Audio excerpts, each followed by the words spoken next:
ரொம்ப சந்தோஷமா இருக்கு. ஏன்னா நான் ஆக்சுவலா கேரளாலையும் அது ஃபீல் பண்ணேன்.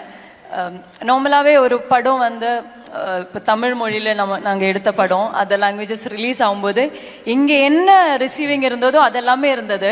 எனக்கு தெலுங்குல கூட சூப்பர் ஸ்டார் கொடலு அப்படின்னு கூப்பிடுவாங்க when I was doing என்னோட last Telugu movie promotions. And அது வந்துட்டு அப்படியே ஒரு எனக்கு ஒரு சிக்னேச்சர் நேம் ஆயிடுச்சு, சூப்பர் ஸ்டார் மருமக அப்படின்றது. I think that the character made than impact. Thanks to Nelson sir, because அந்த கேரக்டருக்காக நிறைய பேர் தேடினாங்க. And finally I got that opportunity and it was a right opportunity for me. எனக்கு பயங்கர ப்ரௌடாக இருந்தது. அண்ட் பிகாஸ் அஃப்கோர்ஸ் இந்தியாவில் இருக்கிற எல்லா ஆர்டிஸ்டோடைய ஒரு ட்ரீம் தான் to work with super star. Even just ஒரு 5 seconds கிடைச்சா பண்ணிட மாட்டோமா அப்படின்னு.